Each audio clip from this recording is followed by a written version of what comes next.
여기서 뭐 하고 계세요? 네. 고압산소 치료 받고 있었습니다. 이거는 그 거상하신 분들이 쓰시는 치료기기 아닌가요? 안면거상 후에 혈액 공급을 좋게 하기 위해서 이제 치료 목적으로 사용하기도 하는데, 면역력이 떨어지거나 피로할 때, 그럴 때 사용하면 또 좋습니다. 이렇게. 안녕하세요. 라범튜브의 김학수 원장입니다. 네, 라범튜브의 김동진 원장입니다. 원장님 오늘 도와주셔서 제가 고압산소 치료 잘 받고 나왔습니다. 네. 왠지 모르게 좀 어깨가 좀 뭉친 느낌이 있었는데 좀 부드러워진 기분이 들고요. 컨디션이 좀 많이 올라간 듯한 그런 느낌을 받고 있습니다. 네. 얼굴이 한층 밝아지셨습니다. 예. 평소에 어두웠나 보다. 오늘따라 밝으시네요. 네네네. 감사합니다. 네. 오늘 고압산소 치료란 어떤 치료인가요? 일반적으로 저희가 일상생활을 영위하고 있는 이 상태가 해수면 기준 1기압이거든요.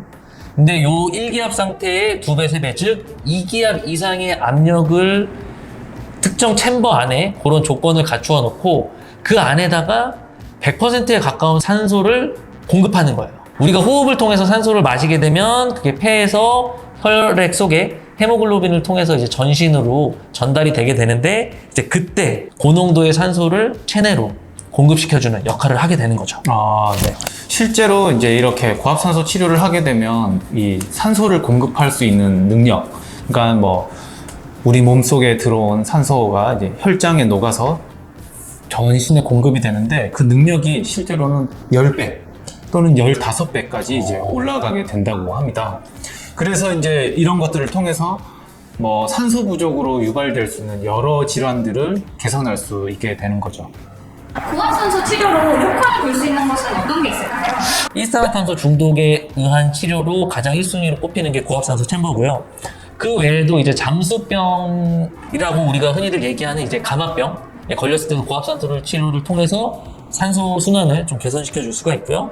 그 밖에도 이제 가스 쇠전증이라든지 산소를 싫어하는 현기성 세균에 감염되었을 때 산소를 막 줘서 그 세균이 좀 활동을 못하고 싫어해서 나가 떨어지게끔 하는 현기성 세균 감염증, 그리고 각종 중독증, 그리고 수혈이 불가능한 경우인데 그럴 때도 이제 수혈을 급하게 할 수는 없으니까 산소 공급을 원활히 해서 적은 양의 헤모글로빈으로도 산소 포화도를 유지시키는 그런 상황일 때, 그럴 때 고압산소 챔버를 현재로서는 이제 병원급에서 이용을 하고 있는 것 같습니다. 그래서 제가 예전에 그 스쿠버 다이빙을 배울 때 그때 강사님께서 고압산소 치료가 가능한 병원 1시간 이내의 거리에서 배워라, 그렇게 이제 얘기를 들었던 기억이 나거든요. 근데 이제 그때 당시 상상을 해보면 그게 이제 막 헬기를 타고 가서 엄청나게 큰 설비가 조금 구비된 고압산소 치료였는데, 최근에 이제 이런 미용 성형 학회를 갔더니 이제 되게 사이즈가 작아졌어요. 이 고압산소 치료 챔버 자체가. 방금 제가 들어갔다 나왔던 저희 병원에 구비되어 있는 고압산소 챔버도 많이 좀 컴팩트해진 사이즈죠. 그래서 이제 그렇게 되면서 이제 활용도가 되게 조금 다양해지고 높아진 것 같은데, 그래서 이제 최근에는 암세포 활동을 억제하고 이제 면역력 증가를 위해서 그런 암 치료에도 사용을 많이 하고 있고요.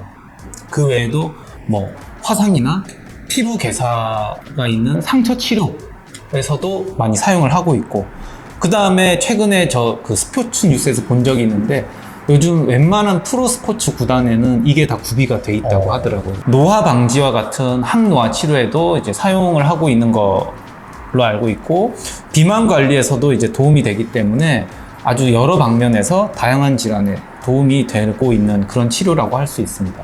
라범에서 수수소 관리로 고압산소 치료를 사용하는 이유는 어떤 이유가 있을까요? 저희 병원에서는 이제 확장 이전을 하면서 좀 이제 공간이 좀 저희가 마련을 해서 일부러 이 기계를 도입을 했습니다. 그 이유는 이제 수술 후에 붓기와 멍을 좀 빨리 빠지게 해주는 효과도 분명히 있고요.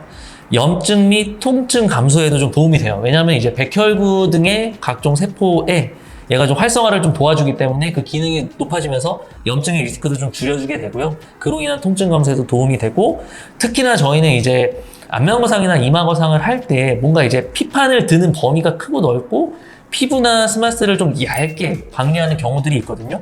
그런 경우에는 이제 혈행이 좀 떨어질까봐 우려되는 부분들이 있고, 특히나 이제 재수술 환자분들 같은 경우에는 이전에 여러 차례 수술들로 인해서 실제로도 좀 혈행이 감소한 게 확인이 되거든요.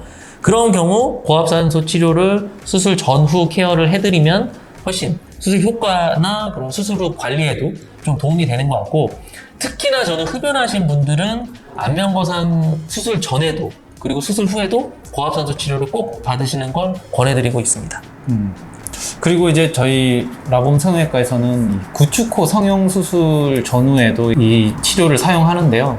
이게 구축코를 수술을 아무리 열심히 잘 해놔도 이 구축코는 싸고 있는 피부 자체가 이제 혈액순환이 좋지가 않아요.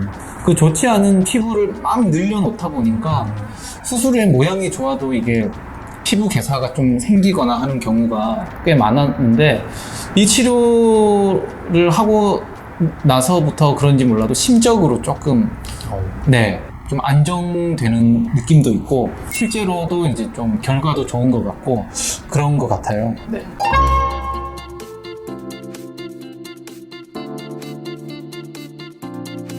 어느 정도 그 횟수로 그걸 하면 뭐 수술 후에 어느 정도 횟수로 시행을 하면 좋을까요? 근데 일단은 저희가 이제 이 고압산소 치료만을 위해서 저희 병원에 이제 내원을 저희가 부탁드리기는 사실 어렵고, 안면거상 수술하시면 보통 이제 피주머니랑 이제 쫄쫄이라고 불리는 이런 그런 압박대를 좀 하고 계셔야 되니까 이틀 정도 병원에 계시는데, 병원에 계시는 동안은 저희가 하루에 한두 차례 해드리고 있어요. 그 밖에도 이제 의료진의 판단에 의해서 피부의 혈행 상태라던가 붓기나 명의 정도에 따라서 횟수를 좀 늘리거나 줄이는 식으로 횟수를 컨트롤하고 있고, 일반적으로는 고압산소 치료를 이제 급여가 적용되는 항목들이 있어요. 이비인후과에서 뭐 난청 같은 경우에 쓰는데, 그런 경우는 이제 한 2주에 걸쳐서 한 주 2회 정도?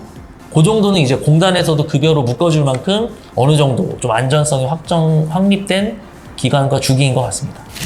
수술하고 나서 고압산소 치료를 하면은 상처가 터지지는 않나요? 상처가 터질 정도의 압력은 아니고요. 산소가 이제 많이 운반될 정도의 그 대기압 대비 압력이 높다는 의미의 고압이지, 실제로 수술 후에 우리가 혈종이 생기지 않으라고 누르는 정도의 압력보다도 약하거든요. 압력 자체로 보면은.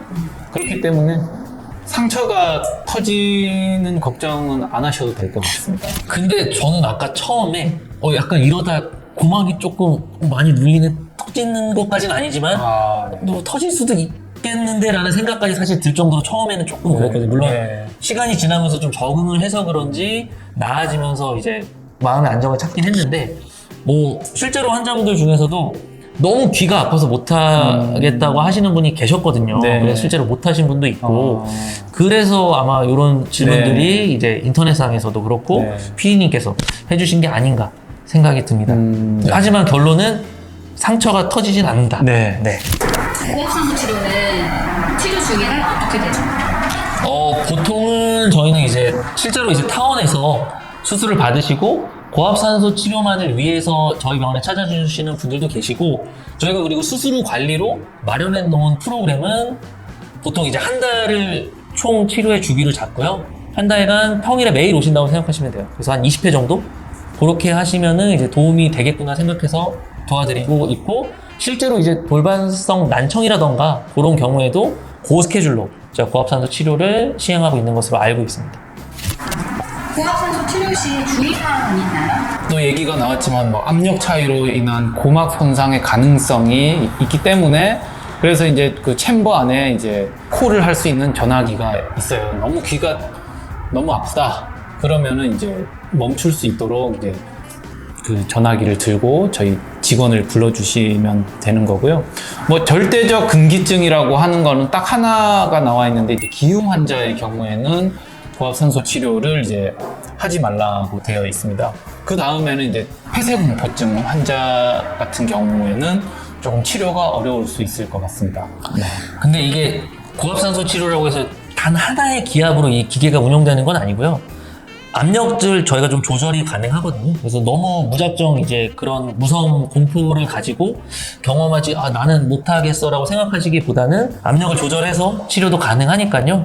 막연한 두려움은 안 가지셔도 될 것 같고, 그리고 저는 이제 요거는 이제 산소 치료기 안에서도 주의사항이 적혀 있을 정도로 이제 중요한 부분인데, 물론 그러시진 않겠지만 이제 라이터나 성냥대의 그 인화성 물질을 가지고 들어가시게 되면 좀 위험도가 올라가니까 조금 생각을 하고 들어가시는 것도 좋을 것 같습니다. 네, 오늘은 이제 고압산소 치료와 고압산소 치료 기계에 대해서 알아보는 시간을 가졌는데요. 저는 이제 체험을 하고 나서 진행을 하니까 훨씬 더, 물론 몸도 가벼워진 것도 있지만 지식적으로도 좀 많이 원장님 통해서 알아가는 부분들이 있었기 때문에 유익한 시간이었던 것 같습니다. 아, 네. 다음번엔 저도 한번 체험을 해봐야 돼요. 예, 저는 강추. 네. 오늘 영상도 좋으셨다면 구독, 좋아요 부탁드립니다. 감사합니다. 감사합니다.